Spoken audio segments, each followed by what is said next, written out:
If you would like to support the podcast and get some extra content while you're there, head on over to patreon.com/severe MMA podcast and sign up.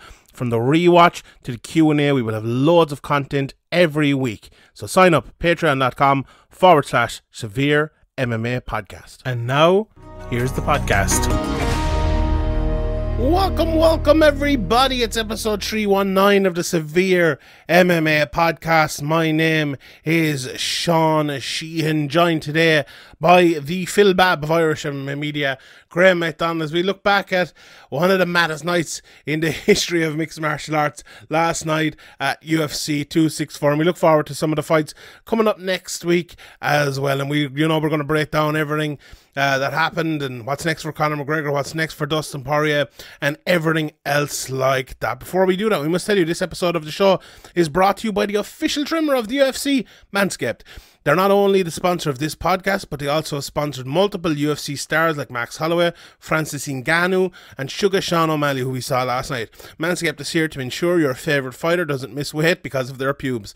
And myself and Graham, I know we've been big on it here for the last while.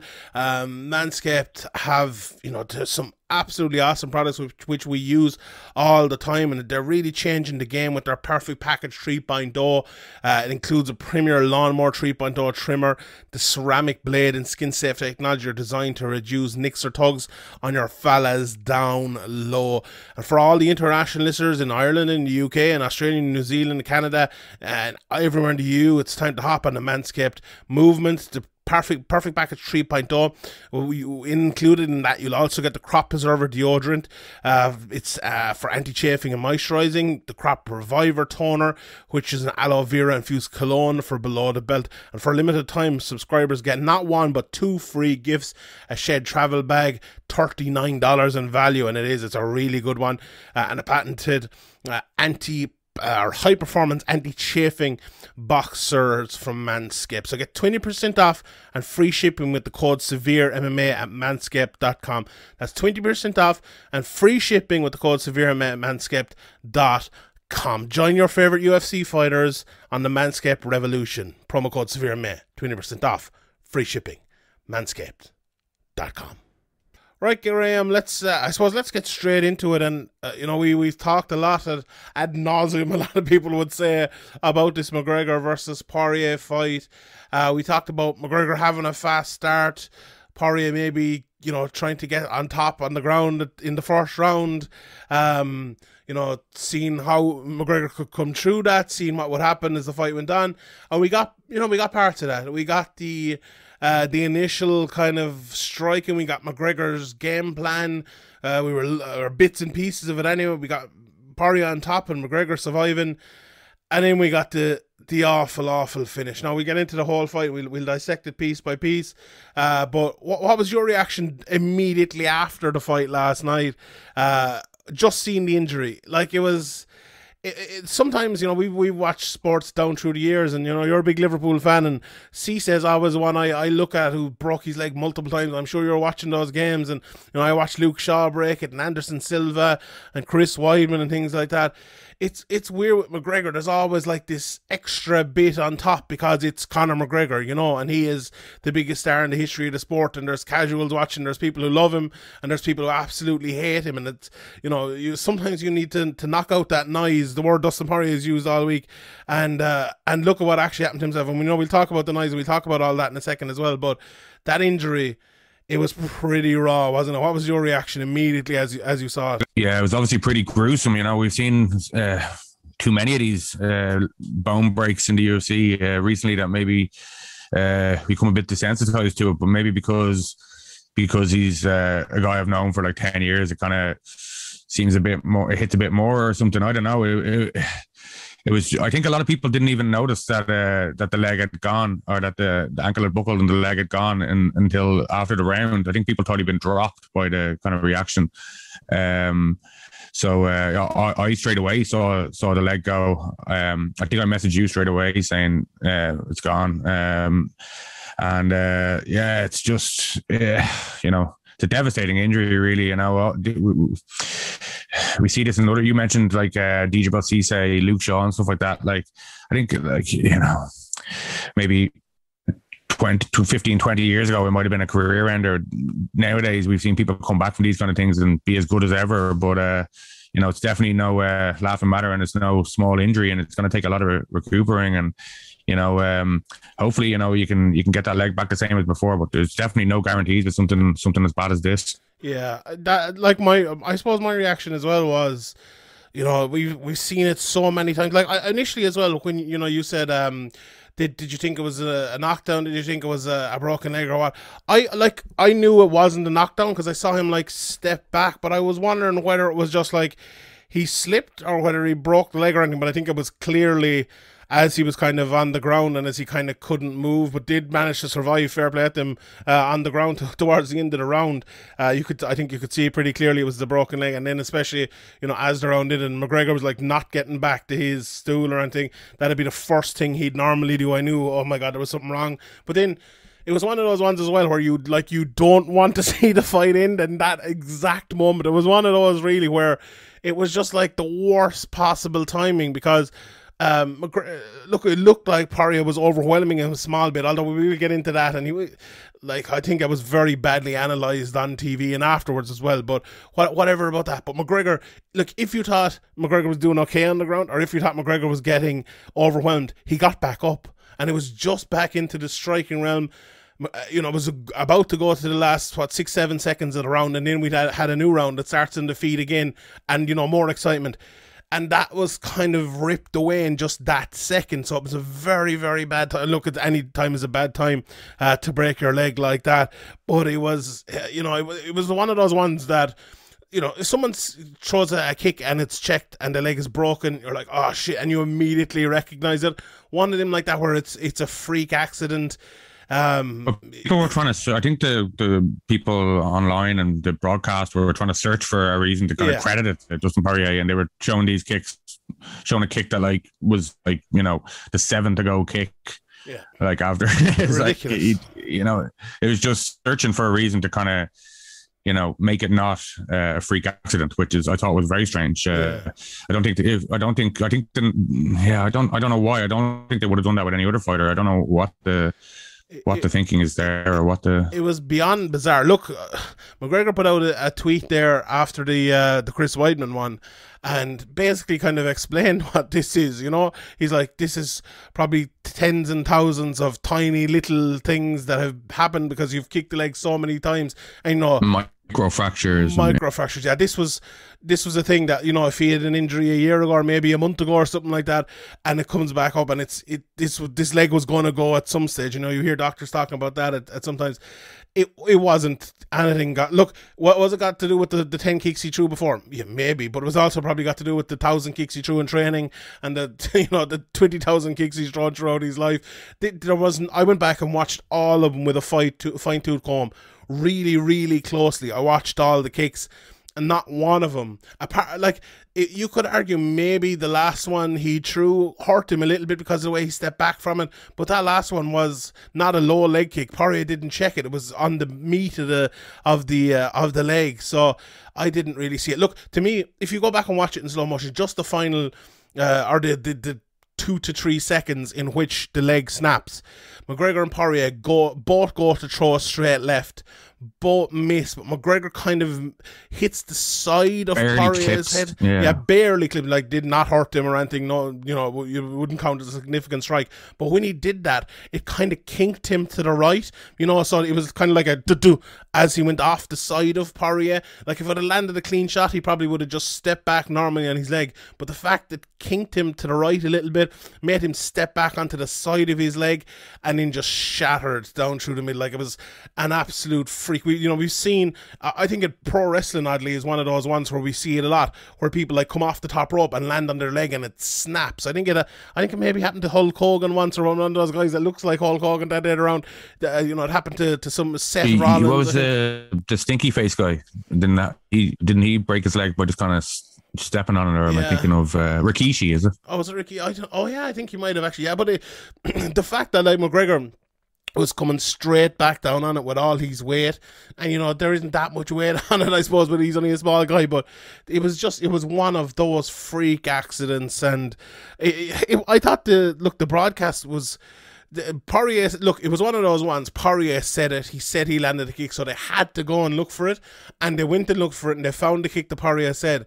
But I think from that he point kind of on, said it originally, and then Joe Rogan kind of questioned him on it, and he kind of backed away from it a little bit. He said, "Oh, maybe, you know." Yeah. It was strange. The whole Dustin's reaction was not what was strange. Not what you would have expected from Dustin. Yeah, like I think look, they had to pull it up. They had to show the kick and show where it possibly happened. But then when you could clearly see it didn't happen there, I thought the way they kind of just played along with it was very bad. And, you know, we've talked about the UFC broadcast team for ages now and how they just put disinformation out there all the time. And then you see that disinformation put around online as facts. And then it, you know, it just becomes the official story, if you want to put it that way.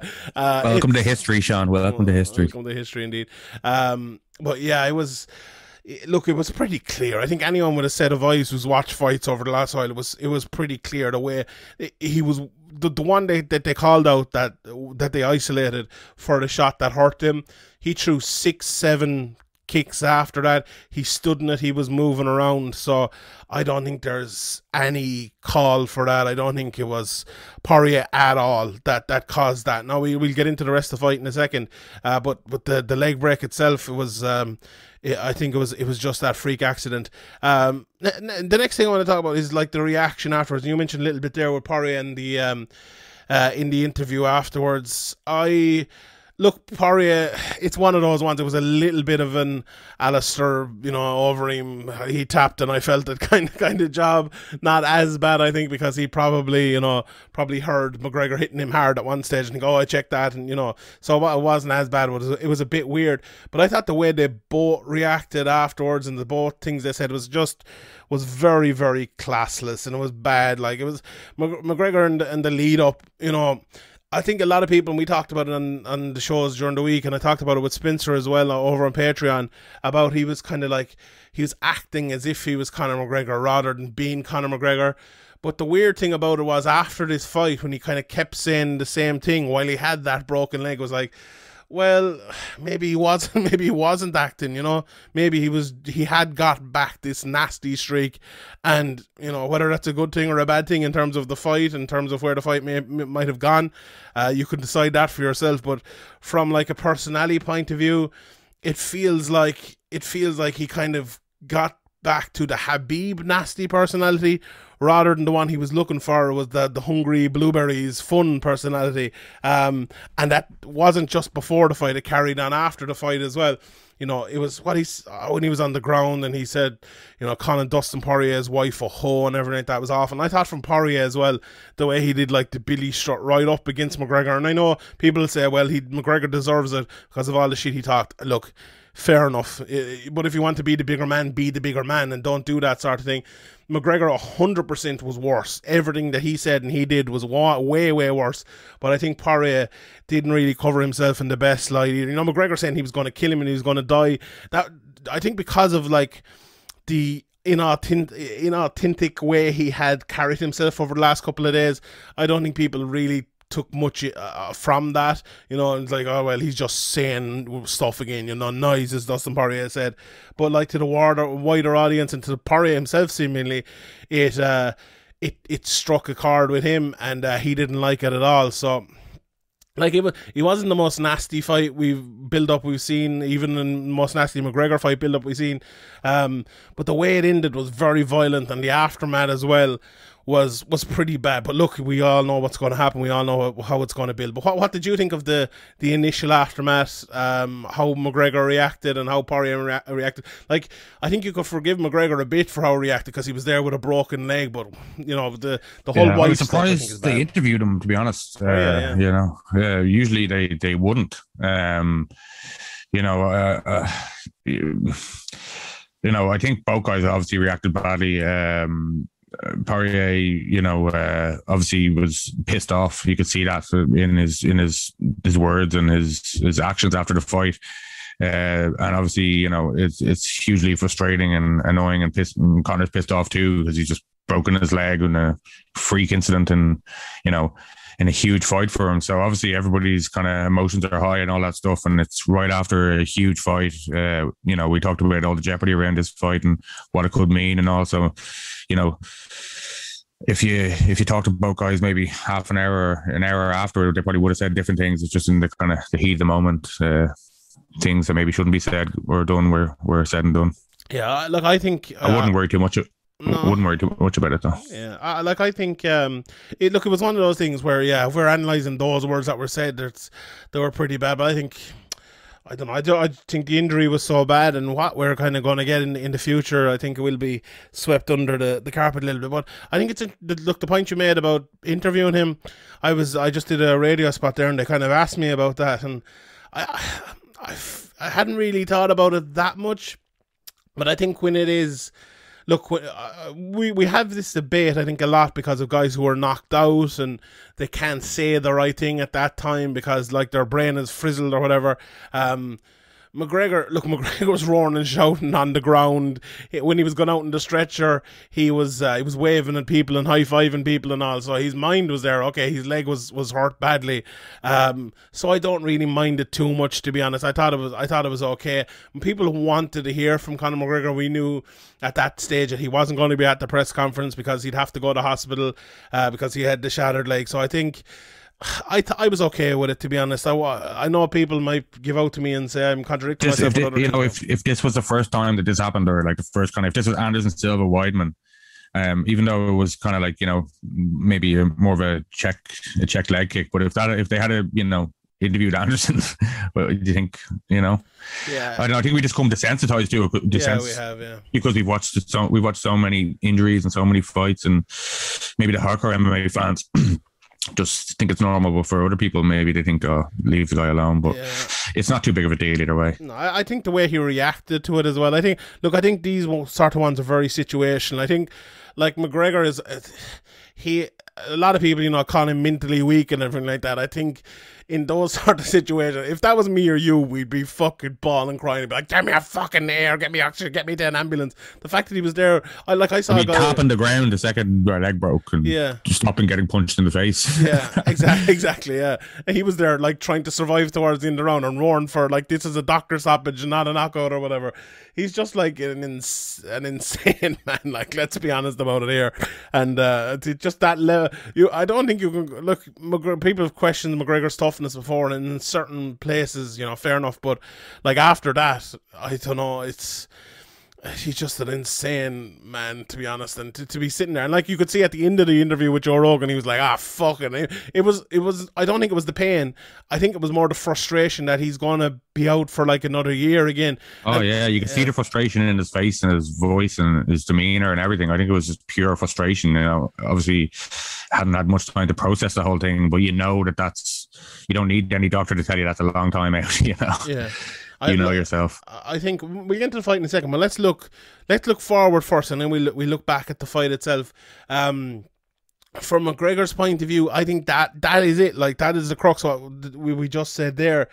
Like, coming into this fight, a lot of what I don't think he necessarily said it, but I think he had said it previous to after the first fight and previous as well, that he likes to be active. He's at his best when he's fighting, and you could see, he had 4 fights in 11 months, the time with the 2 Diaz fights, and what was it, Aldo was it, and Eddie Alvarez, and he was at his best that was the best portion of his career, and the fact that now he's gone back again to where he'll be out for a year, or at minimum 9 months.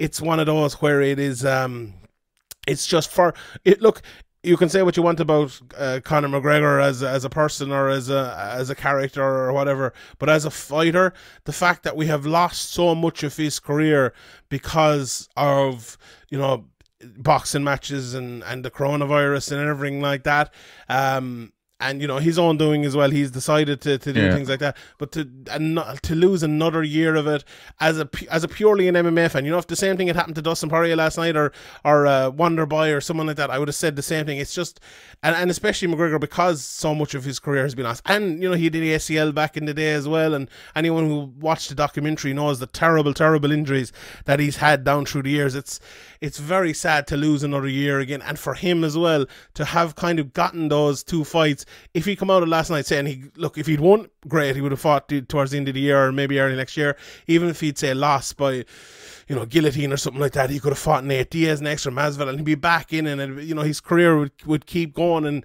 you know, even with a loss, he could have built it straight back up. But the fact that it ended like this for McGregor himself as a fighter A versus fighter B, you know, it's very sad that we're losing one of the best fighters for a year. You know, it's really, really sad. What do you think about, like, I suppose another question to put to that? A lot of people are saying to me, will McGregor be back? What you know him, Graham? Do you think he'll be bouncing back for this? Do you think he'll come back? I think any fighter would not, like, at any level, would not want their career to end in that way. You know what I mean? You know, how would you call it? Like a freak incident. Yeah. It's becoming more and more.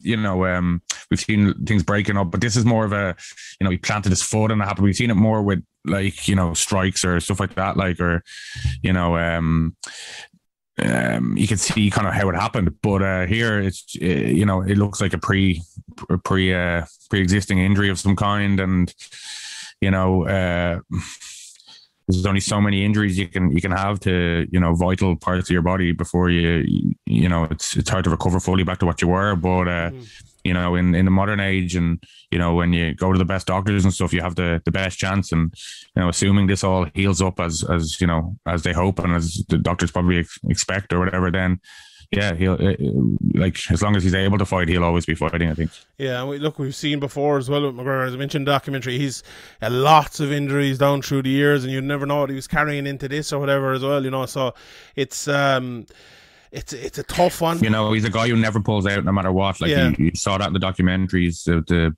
bad knee injury. He had a chance to pull out when Aldo pulled out with the rib. He didn't. He got another fight against Mendez, like, you know, we saw the scene with Lorenzo and Dana, like, they weren't even pushing that. You know, that was going to hit. Conor put that on the table and made that happen. So, you know, people love you when you're on top, and then when you lose, people love to kind of laugh at you or whatever. But you know, this is a guy who, you know, always turns up no matter what the injury. Always, you know, there's lots of guys out there the same in the UFC, and you know, they should get respect for, you know, entertaining the fans and stuff. But it seems like, you know, a lot of people, you know, don't really care about that. They just want to be entertained. They don't care about the fighters and stuff. So, you know, obviously it's a dangerous game and all that stuff. But this is, you know, obviously a kind of freak incident. I know many people may listen to this and think, you know, after watching the broadcast or after watching it themselves, they may disagree and think it was a fight-related injury. But I really don't think so. Mm-hmm. Yeah, it wasn't. We know it wasn't. One point as well I have to hit on here, and look, it's a thing down through the years. We're obviously different because of with MMA, because we're covering the sport and we have to talk about it in a certain way, and we do talk about it in a certain way. But like, we're fans of sports as well, like soccer or whatever sport we are, and you know, there's certain players down through the years, Graham, I'm sure you've hated, and I've hated Liverpool players and Arsenal players and stuff like that. And yeah, it's kind of like a banter hate, though, you know. Yeah. It's not a real hate. Like, you don't want to see, like, I know, like Van Dijk, for example. That's like, exactly what I was thinking of. Yeah, it's nobody wants to know, like, maybe some fans, Man United fans, are celebrating that, but I don't think you were, you know, sensible, level-headed, or hoping that players. Maybe I'm wrong. Maybe you're like that, but like when, for example, Luke Shaw breaks his leg or something, I'm not like in any way happy. You know what I mean?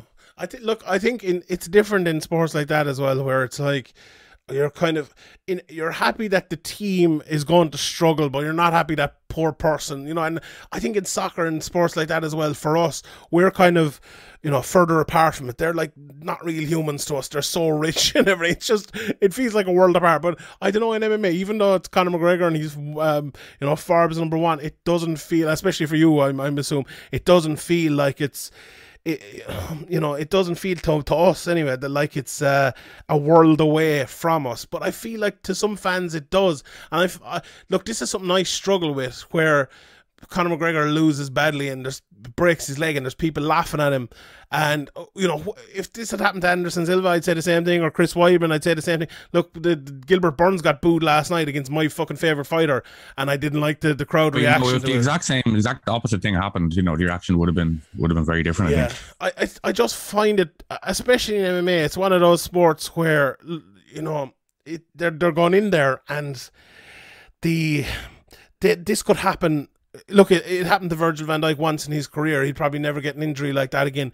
Conor McGregor has had multiple injuries. You know, Max Holloway, when he was moving, he tore his ACL, and you know, before the Chad Mendes fight, he did it, and in this fight as well, big things have happened to him throughout his career, and other, you know, fighters as well.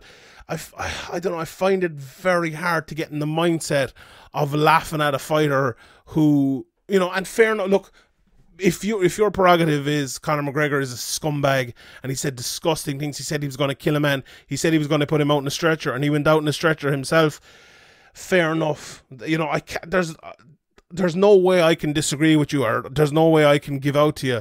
But I feel like, you know, if you want to criticize from McGregor, you know, for that, why not be the bigger person yourself and not do that and feel a little bit sorry for him, or what? I don't know. It's one that maybe some people listening to this will agree with me, and then other people listening to this will say he fucking deserves it, he's a scumbag, you know. And I don't know. I could feel that if it was another sport, maybe, or if I could, you know. And I'm not saying I'm above doing that. Absolutely not. You know, I've slagged Graham for the last year about Virgil van Dijk being injured. I'm not going to lie. And I've done it on this podcast and everything. But, like, I don't know, when it's just, when it is like that, when it's an MMA fight and when it's someone like that, it's I don't know. It's a very, very tough one for me to get in that mindset of a fan who just like will laugh at someone in that situation. But however, let's talk about the fight, Graham. I thought it shades of Chad Mendes, to be honest, in this fight. McGregor starts well, he was attacking the legs in this, whereas it was the body against Chad Mendes. Then the fight ended up on the ground. McGregor was relatively close to that guillotine, but I thought when Poirier moves to the right and got towards the cage, I think it was gone then, and McGregor maybe should have given it up a little bit earlier. I think he shouldn't have went for it at all, really. You think so? To be honest. Yeah, I think so.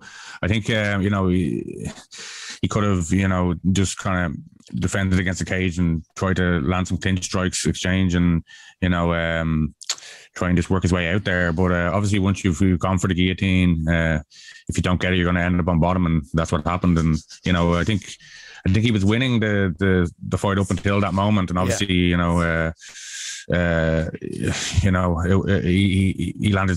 Poirier landed some good ground and pound on top. Conor landed a few good elbows, but Conor managed to get back up at the end. And, you know, I think the round was definitely Poirier after the ground and pound. It was probably Poirier's, but I saw the a couple of judges apparently had a 10-8, so I think they must have thought that it was a knockdown that caused the fight ending sequence. So I think that must have been what was going on there.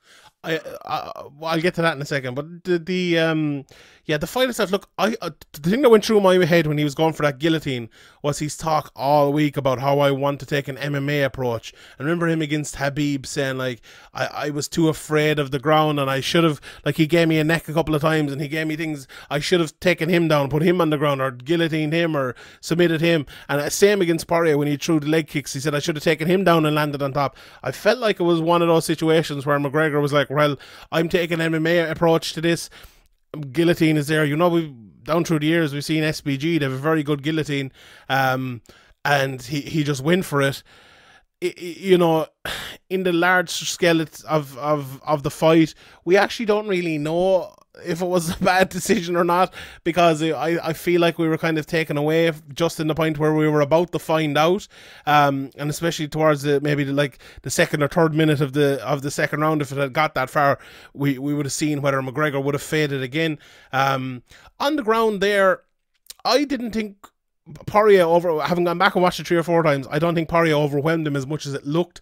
It was very. I think the commentary made it seem like some of the shots were much bigger than they were. Like, I think if that was any other fighter taking them shots, they might have been, telling an antidote or making a joke. But I don't know, the narrative seemed to already be set in their minds. The issue as well is the crowd are roaring and it's just going absolutely insane. Like, I could hear, I think it was Joe Rogan or Cormier said at one stage, Herb is looking at it, and Herb was looking at it, and there was absolutely no need. Poirier won from that point of view, don't get me wrong, or for that point on, he landed some big shots, absolutely, do not get me wrong, but there was no stage there where it was near stopping it. He was throwing a lot of them, and McGregor was dodging them. I think a big right hand that Poirier landed after he had just gotten up was the biggest shot, and that was the one that hurt McGregor the most, and I think that was, his ear was kind of bleeding a little bit. I think maybe that was the one that cut his ear. That was a big shot, but a lot of those elbows, McGregor was moving and getting away from him, and he was landing a lot of elbows himself as well from the bottom. But I think, as you said, McGregor was winning the fight. When it was standing, when it got to the ground, Poirier took over, and I think he had taken the round at that stage just with those shots and with the pressure. It wasn't one-way traffic on the feet or anything. Like, Poirier had some nice stuff as well. But I think, like, I'm obviously the shill here or whatever. People think that, but I think the narrative of the fight was over anyway before that happened is just so wrong. Ridiculous. I think, they're looking back at like maybe previous, Conor gassing out and assuming that's going to happen here, even though I didn't see any evidence of that. Yeah, it was pretty ridiculous. He got back to the feet. He was throwing shots. Maybe he would have gassed, but there was no evidence that he was 100% going to like. The thing about McGregor is we all kind of acknowledged if he didn't get, if it went 3 rounds, it probably wouldn't be going well for him. Well, he had another 5 minutes to go. Like, what if Poirier didn't get another takedown in the second round and McGregor had full 5 minutes of striking? There was at one stage in that first round where McGregor had a lovely left hand and Poirier just ducked out of the way of it. It's a shot that won't be like looked at or anything, but it was a great defense by Poirier, but it was so close. If that had landed, it would have been night-night, and there's no reason to say McGregor wouldn't have done that again in the second round. Like, I think it's one of those ones where who do I think would have won at that point? I think it probably would have been Poirier if it had kept going. But like, if you were to say, McGregor fans will say, McGregor was still in it, he would have won. Poirier fans will say, well, Poirier had it won. What are you talking about? Or else they'd say he would have won it easily in the second round anyway. We don't know. I think you probably would have given it, 60% Poirier, 40% McGregor, or probably maybe even more, maybe 70-30 or even higher than that. But I think the point as well you made about the 10-8 and 2 judges giving it 10-8. I talked to a couple of judges about this, and they made the exact same point to me, that the strike. So even though it was a freak accident, that's impact was on McGregor. It wasn't an illegal strike. He ended up at the end of the round, fighting for his life in the round. The Herdine almost stopped it as the fight was in, and he was getting overwhelmed on the ground. To look at that and to see that after Poirier was already winning the round 10-9, it's a borderline 10-8. I think you can see why a judge would give it 10-8, why they would give it 10-9. I would have personally given it 10-9 because the main impact didn't actually happen by Poirier, so you can't really give it to him. But what came after that, I think Poirier landed a lot of shots and landed his harder shots probably directly after that. But look, that doesn't matter. That's only a scoring thing. But the fight itself was one of the rounds of the year. I thought, there was a lot of absolutely brilliant. It was violence, wasn't it? Yeah, and it was exciting, and I think it would have continued to be exciting. I think we kind of got robbed of an all-time classic there. Yeah, I think potentially, Yeah, we could have, because imagine if McGregor had, say, won the second round, and you get into the third round, and it's, is he gonna gas? And then it's an even third round like that. It's such a pity. Like, I think if he can keep chipping away, if he could have kept chipping away at the kicks and the body work and all that stuff, we'll just never know. So it's all just ifs and buts. Yeah, I think. As well, before we move on to it, the game plan for McGregor, I think you know, we a lot of talk coming in, would he give up this boxing stance? Would he go back to the karate stance? I think it was a bit of a hybrid, to be honest. He came out straight away and he was throwing these spinning kicks, but he wasn't bouncing on his feet like he used to do, but he was more sliding in and out of range, but in more of a flat-footed sense. And now flat-footed may sound like a bad thing, but I actually don't think it was. I think he was doing it very, very well. He was staying out at a distance where Poirier could kick him, coming in, landing those shots, and getting right back out again. You know, we always hear the phrase all the way in or all the way out, and from all the way out, McGregor was coming all the way in by throwing those big long kicks, or you know, to the head and to the body, or throwing them to the legs as well. And I thought it was a very, very good game plan he had put out there. Like, Poirier landed a couple of shots, and he landed, I think there was one leg kick that McGregor kind of got a little bit close with, and Poirier stepped in, and that's what kind of got the clinch, and McGregor was clinching him, and then Poirier ended up getting it to the ground, and we saw the guillotine and everything from that. But from a technique point of view, a tactics point of view, which we spoke about before, look, I think McGregor did the right things. You know, I think he had the right tactics. I think Poirier struggled a little bit. You know, Poirier was getting that leg kicked off him. You could see it was affecting him a little bit. I don't think there's any doubt about that. If you go back and watch it, those leg kicks definitely hurt Poirier. McGregor didn't really take that many of them. You know, maybe if the fight had gone longer, I think Poirier would have maybe timed McGregor a little bit better and started landing a few leg kicks of his own, but he only landed one or two throughout it. But yeah, there was no doubt about it. I think on the feet, McGregor was performing better than he did in the last fight, defensively as well. I spoke about that an awful lot coming into it, to look at McGregor and how he defended those punches. And okay, we mentioned he hit one or two, but I don't think, like the last fight, I felt like McGregor was taking too many punches and was kind of there to hit after he hit Poirier. I don't think that was the case here. So it's an awful pity, because we saw a good McGregor in there. We saw a vicious Poirier. That's one thing. I must mention that the viciousness of both of those guys in there. There was knockout blows going everywhere. There was blows to fucking hurt your legs. There was, blows to do damage. Even the elbows from McGregor on the ground, very bad intentions. The elbows from Poirier on the ground, everything was thrown with bad intentions, and it was an unbelievable round, and we were robbed. You know, Dustin Poirier was robbed of a win, maybe you could say. McGregor was maybe robbed of an awesome comeback, I suppose people would have said it, even though it wasn't that much of a comeback. But yeah, we were robbed maybe of clarity of who is, the better fighter. But do you think they'll do it again, Graham? So what would you expect? Look, Dustin Poirier, there isn't much analysation we need to do with that. He's going to go and he's going to fight Charles Oliveira, probably, I would say, January, February, maybe. What do you think is the trajectory for both guys going forward? If you were to predict, will they meet again? How will it go? It's obviously depending on McGregor's healing and getting better from this and coming back. Well, what would your prediction of the trajectory be for both guys? Well, listening to Dana's, what Dana was saying at the post-fight press conference, he seemed to be saying that obviously Poirier is going to fight for the title, and they kind of said it's unfinished business. The fight's not, it's not over. It doesn't want to end it like that, and there'll probably be a fourth one. I don't know, how quickly it will be. Conor, you have to assume, be out for the guts of a year here now. And coming back in against somebody like Poirier straight away, after on the record 2 losses in a row to Poirier, probably, isn't the most fair in terms of a sport. But sounds like something Conor McGregor do, doesn't it? Yeah. Somebody made a point. I can't remember who, but it was basically saying that, if it was a normal mid popularity fighter, there'd be no way they'd be getting in the title fight for the foreseeable future, if ever. But with money, so look at the pay-per-views. Dana saying they got 1.2 before the event even started, and he's expecting about 1.7, like you predicted. So money talks. So what was it?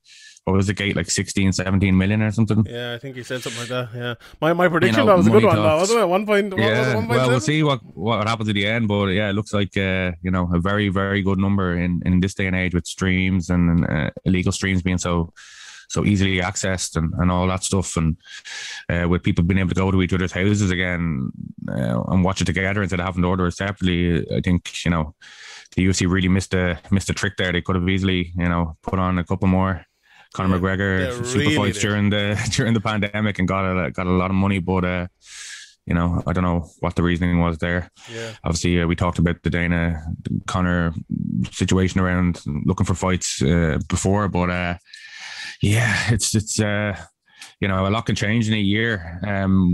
You'd hope that you'd come back after a devastating injury like that and have a bit of a warm-up fight before, going in against who people consider to be, the favorite over Charles Oliveira, the best and the future champion or whatever, the champion in waiting. So I think, it'll probably happen again, at some stage, but I don't know. I just don't know when. I don't think it'll be in the near future anyway, obviously with an injury, but a lot can change in MMA. Maybe Poirier won't be the champion by the time, or won't ever be the champion, or won't be the champion anymore by the time injuries heal up and and Conor's looking to be rebooked.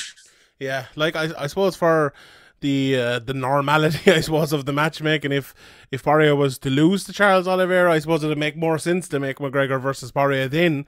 But if he wins, are they going to turn up the opportunity to make McGregor versus Poirier for the belt? Like, I'm sure Poirier is no idiot. He has talked about the money being the big thing for him.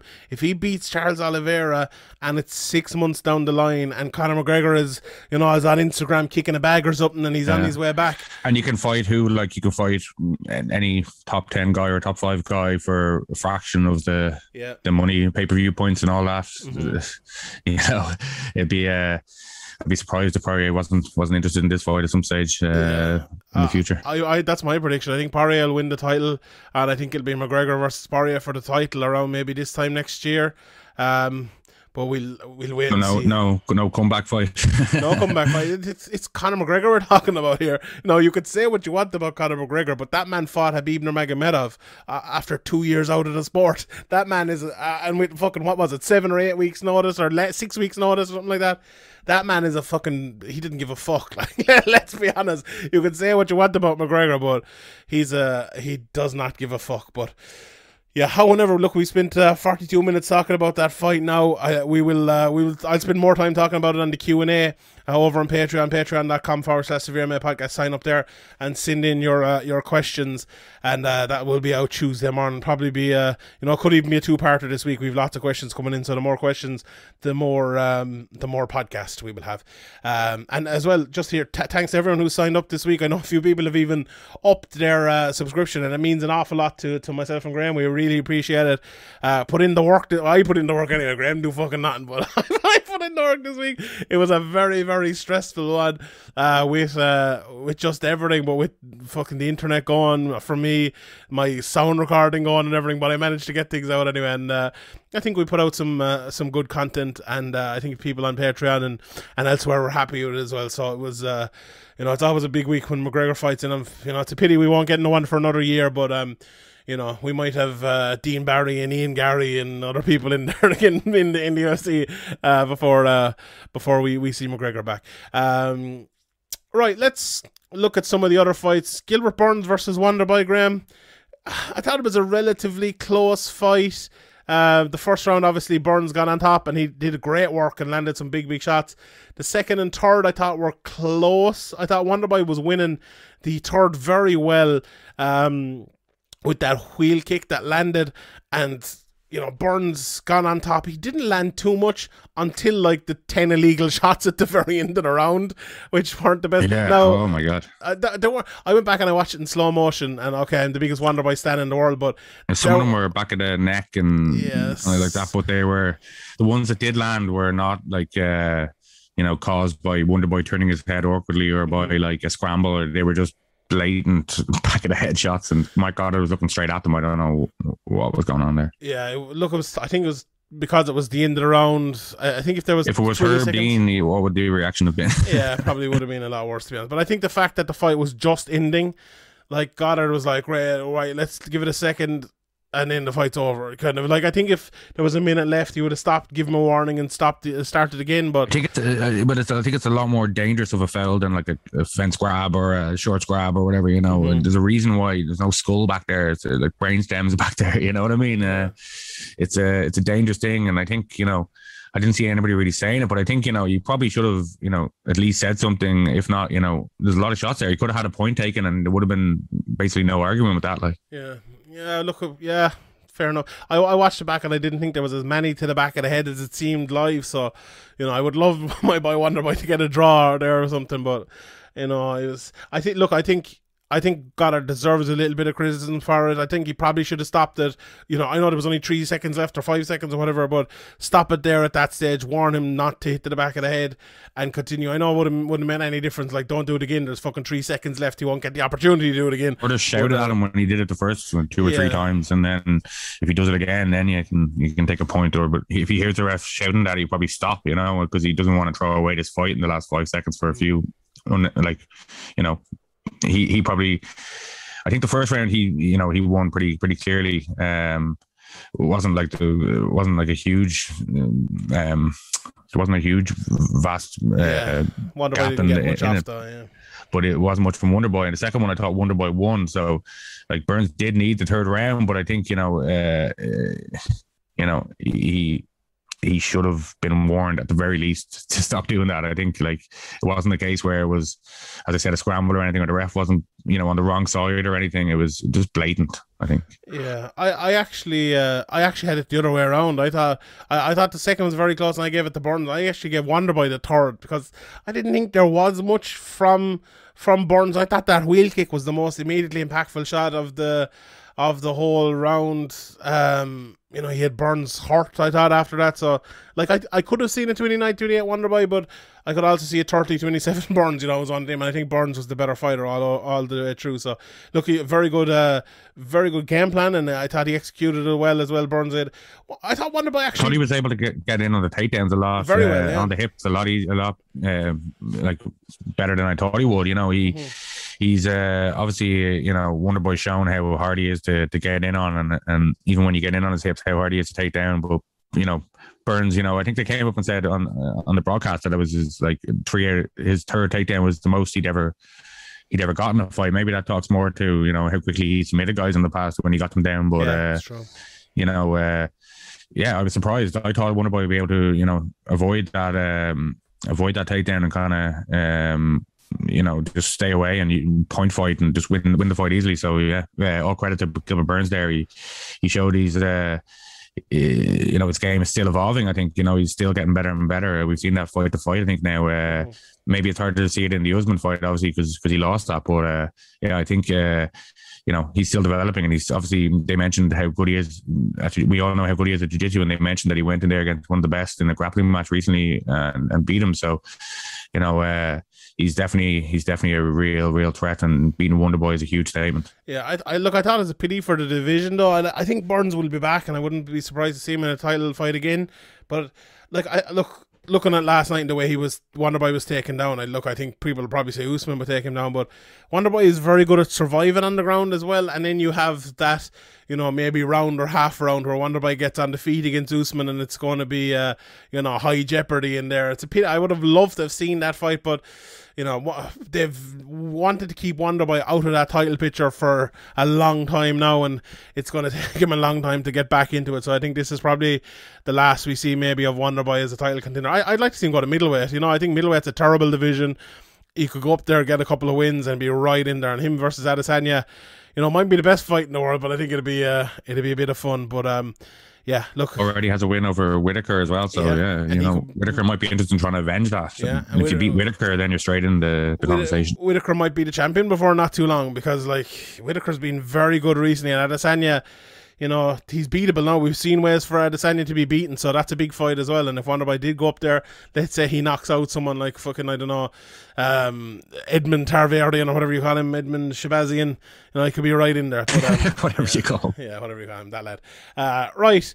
Taito Ivasa, Greg Hardy. What a fucking round this one. Taito Ivasa, I don't think anyone has ever taken an opportunity better. He came out to fucking the Spice Girls, went in there, took a big shot from Greg Hardy, almost knocked out, then floored him with a fucking left hand.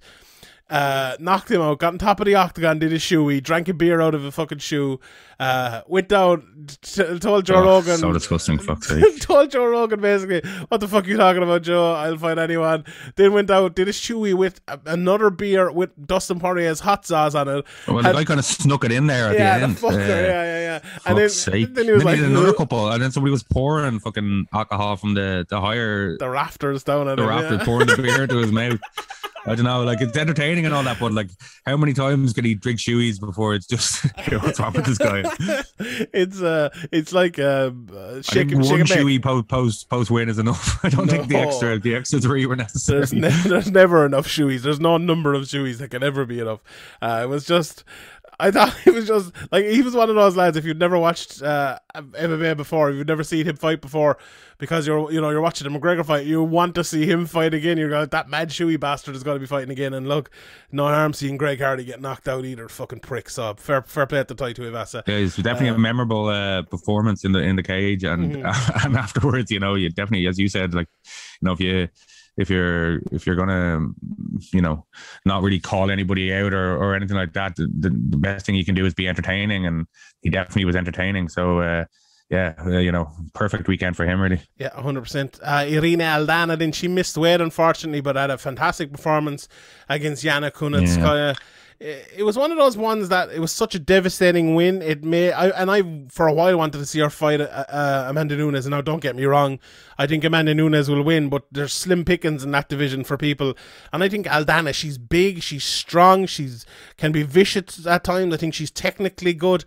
I actually think she'd give Amanda Nunes a better fight than most people know. Amanda Nunes could come in and wreck her in 40 seconds, I look stupid here, but I think there is the potential for Aldana to give Nunes a bit of a better fight. I think if they fought 100 times, Amanda Nunes has probably been 101 of them. But yeah, I think Aldana is a good challenger for her, and I was impressed by it.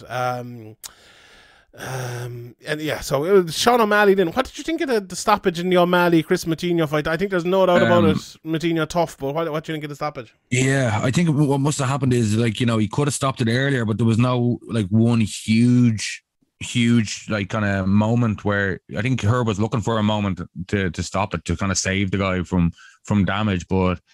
I can understand why people are kind of a bit here. We got so close to the end. It was a real warrior underdog performance. Real Diego Sanchez job, like walking forward, getting punched in the face, and trying to finish the guy with everything you have, and fair play to the guy. But I think if anything, it probably should have been stopped a little bit earlier. But I understand. People are enjoying the fight and enjoying the underdog story, and he's still alive and kicking. I don't think he was going to finish O'Malley, but it's MMA. We've seen crazier things, but I can kind of see it both ways. I think Herb was probably thinking, the first chance I get to stop it here, I'm going to stop it, and it kind of went on, and then O'Malley kind of upped the pace a bit and landed probably 7 or 8 strikes, and I think Herb, I saw on the replay, Herb was kind of talking to what's his name again? Moutinho, is it? Chris Moutinho, yeah. Moutinho was kind of talking to him, probably saying, show me something or fight back or something. He seemed to be talking to him. I don't know exactly what was said, but I think the stoppage was okay. I think if it was a little bit earlier, I wouldn't have been up in arms. And if you let him go the last 30 seconds after getting to the last 30 seconds, I probably wouldn't have been up in arms either. But the ref's job is to not worry about the clock. He's there for the safety of the fighter, and it's better that he stopped it early than he let it go too long, and the guy took something that would hurt him even worse. To be honest, I thought it was a perfectly timed stoppage. I've criticised Herb Dean more than anyone on planet Earth, probably, maybe Dan Hardy aside, over the last few years. I think he's not a good referee anymore. And there's a lot of disagreement online about it, and Herb had to do it in the moment. You know what I mean? It's a difficult job. I know some people, like, even if people disagree with it, it wasn't an egregious error, you know what I mean? It was. I just feel like your bloodlust for this fight to go on for another 30 seconds, which Chris Moutinho would 100% absolutely definitely have lost. Or do you think it's like the underdog story, or the guy getting to decisions nearly like a moral victory for him or something, and they kind of on a side. It's not a Some of moral it is that, I victory, think. though. It's going to probably be like 30-24, one of the most lopsided beatings in UFC history. Yeah, but people you love that kind of stuff. You're one of your favorite fighters, Diego Sanchez. Yeah, but like I what you said there, O'Malley had upped it. He was overwhelming him a little bit, and I think, like, remember the fight, was it Glover Teixeira versus Anthony Smith? That one where Herzog got absolutely slated because he didn't stop it because of the prolonged beating that Smith took. And after that, we were talking about he didn't get that moment to stop it. If he had gotten the moment, he would have taken it. Herb got the moment. This is the same thing. It was a similar sort of beating. Herb had gotten the moment, and he took that moment. And it was the perfect stoppage. I know, look, we all had a few drinks, and it's a Conor McGregor fight night, and all the casuals are out and everything like that. But letting a guy get a moral victory is not as important as saving 25 seconds of that guy's fucking brain. Yeah. I suppose if it was a 5-round fight, for example, and it was still all that time to go, and it was stopped in that circumstance, I think, nobody would have argued. So I think a lot of it is, though, the thing of he was so close to getting the decision. Yeah, I think it was, but like we have to take a step back, and I think Sean Denny asked the question actually over in the Q&A, which we'll get to, about like the Twitter sphere kind of going mad in nights like this and getting carried away. This was 100% one of these. I saw like legitimate journalists and all saying, he should have been given the opportunity. Can we please, like, he was not going to win this fight. He was taking a humongous amount of damage, and Herb Dean saved him from more of that damage. He had no hope of winning. Like, the best thing that can happen is he loses. He loses by decision, a lopsided, huge decision. So I don't know. I think people need to take a fucking step back. Look, I can understand you want him to get a moral victory. That's this kind of boxing thing where you see out the 12 rounds. He's seen out fucking 3 rounds. Get over it. Like, I don't know. This really annoyed me. It really did. That guy had taken such a beating on short notice. He didn't need more. He really did not need more. But anyway, we'll run through the rest pretty quickly. Max Griffin, Carlos Condit. I thought it was another one where it was relatively close. I thought Carlos Condit actually looked better than he's looked recently. He won the second, lost the first and third. I think Griffin landed a big shot late in the third just to take it away. I thought that was close up until then. But you didn't think Condit looked great, did you? I totally looked slow. Obviously he's been around a long time. How many fights has he had?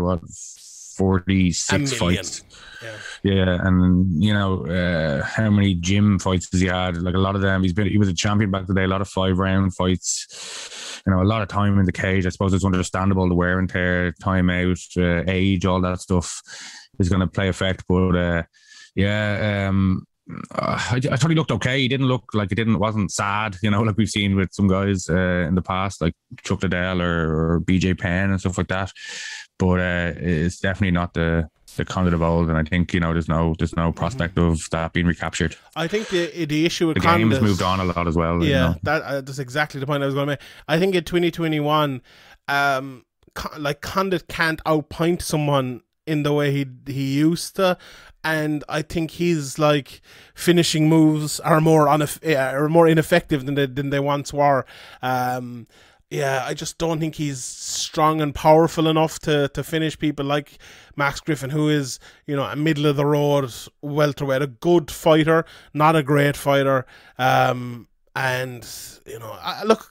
thought he looked okay. I thought Conor looked better than he has in his last few fights. I thought he looked a little bit more sharp, and he didn't look like he was going to get knocked out constantly, which has kind of happened a couple of times before, or get taken down even constantly. So I'd be happy to see Carlos Condit fight again, to be honest. But it's not the effective Carlos Condit of old, and I don't think it can be. Miguel Pereira then against Nico Price. Very fun fight again. Pereira won the first 2 rounds, and he got tired in like the last minute of the second round, and they're like, on commentary, is Nico Price robbing this round? Pereira's tired. It's like, so tiredness. Need to land some impactful, something impactful needs to happen here. I think that's another thing. Like, the commentators are quick to jump on stuff like that. I don't know why that is. Yeah, it's Rogan.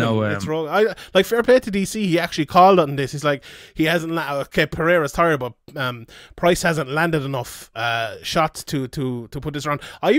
I scored the third round for Price. I thought Pereira almost knocked him out in the first 10 seconds of it. Then Price went and won the rest of the round, but he landed very little. I thought Pereira was very tired, but I think it was 10-9 either way the third round. I scored a 30-27, but I think 29-28 was a good score as well. But yeah, sometimes we get this weird thing about like, oh, there's a turn in this fight. And it's like, well, right, when did the turn happen? Like, did the turn happen a minute into the second round and he won 4 minutes of it and destroyed him? Or was he getting destroyed for 4 minutes and then happened to win the last few seconds of it and still clearly lost the round? It was this was... Pereira won the first 2 rounds easy. He was the winner of the fight. You can argue over the third. I think they all gave it the Price. Fair enough. Maybe I'm a contrarian, but I just like the immediately impactful work of Pereira from the start, and Price didn't land anything really.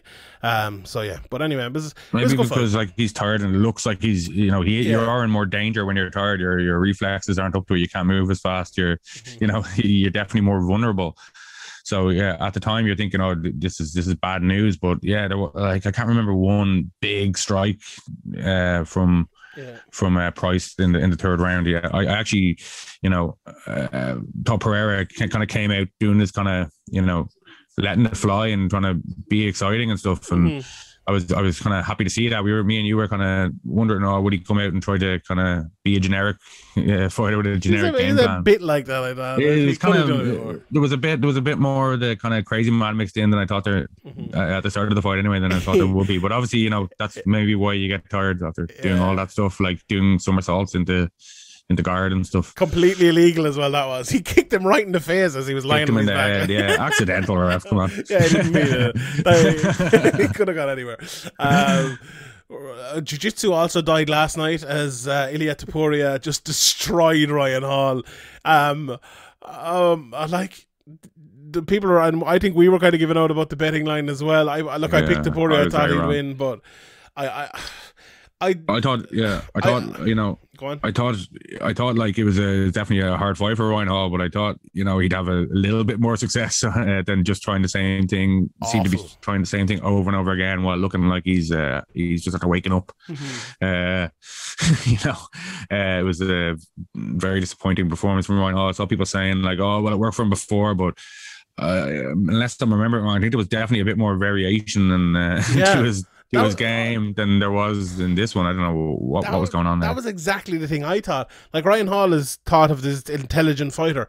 Why didn't you go for a takedown? Like a normal takedown? Why didn't you go for a single leg, double leg? Why didn't you get in close and try to pull guard? Like, why was it all this rolling shit? Like, it's why didn't you Verdum it and pretend to be like about to be knocked out? He did that once. He actually did that once. In fairness, at one he didn't sell it enough. He didn't. So yeah, I thought it was a terrible performance, just absolutely terrible from Ryan Hall. I actually don't think Topuria. I think he could have opened up a little bit, but he was being safe and he was being very smart, and he just destroyed Hall in the end. And well, he was probably thinking, "There's no way he's going to beat me with this tactic." So it's like, Jiu-Jitsu is just dead now. So hard luck to all the Jiu-Jitsu fans out there. It is officially dead. This was it from 1993 until the 10th of July 2021. R.I.P. Jiu-Jitsu. Bye bye. So let's talk about that standing guillotine choke in the opening fight of the evening. That was actually a nice McKinsey team, or ninja choke, I think some people call it, from Zumagulov, who Rivera actually looked good in that fight and was beating him up. I thought Brad Tavares looked very good as well. I thought he won a split decision, but I had his hands look sharp as fuck. I thought he looked better than he's looked in a long time. Dricus Duplessis as well got a beautiful right hand KO, and ground and pound, he followed it up. He followed up a ground and pound. He dropped him with the right cross. Yeah, that's true. And for African MMA, there's been a lot of talk of it recently. Then go back to Africa, there wasn't much talk of it here. Oddly, I wonder why that was for. But you know, he's one of the best. He's one of the best training out of South African fighting. I think he's trained a bit in America now as well. You know, former KSW champion and things. So yeah, good to see him. And Jennifer Maya then. Jessica I got a nasty cut right across the head. Fucking hell. Awful. Yeah, it looked really bad. And then at the end of the fight, when they kind of zoomed in on her, it looked even worse. It was a gaping hole in her forehead. Yeah, what a job the cut man did, though. Yeah. What a job. Magician, that guy. Unbelievable. Can't beat that guy. Yeah.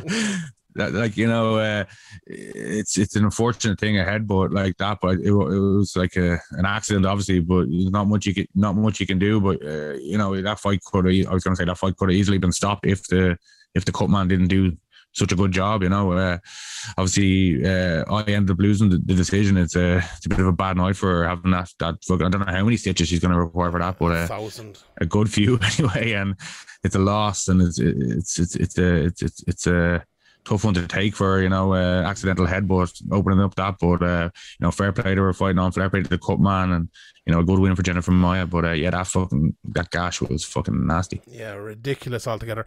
Do you know what we're going to do is, because this podcast could go on forever, we're actually going to, and Graham, I'm telling you this here, we're going to record another podcast during the week, and we're going to look forward to the next event. So we'll probably have another bonus 20-25 minute podcast. I'll put it up here for free for everyone. But we're just going to answer one or two questions. Was there anything about UFC London in the questions that Dana White was talking about? No, why did he mention it? I actually didn't hear that. He said something about the end of the year, hoping to have it at the end of the year. He's going to go sort it out soon or something. So I didn't actually see him say that. I just saw somebody, some journalist tweet about it. I think it was Aaron Bronstetter. Yeah. Paddy Pimblett signed a fight contract there not too long ago. I think Darren Till was on with Ariel on one of his streams, and he was kind of saying, we could get a great card together with all the fighters, you know. So it'd be great to see him come back. You know, Cage Warriors have been able to put on shows. They're going to be putting on shows in front of crowds. Look, there's 80,000 in Wembley tonight, isn't there? So it's the crowds are getting back. They're opening everything back up in the UK. So yeah, it looks like it could happen. Are England going to win? Is football coming home? Seems to be the question. Yeah, I don't know. What do you think? Do you think? I think Italy will be maybe a little bit too much room. I think Italy are going to cause some problems if the ref's going to be influenced by the crowd, like in the semi-final.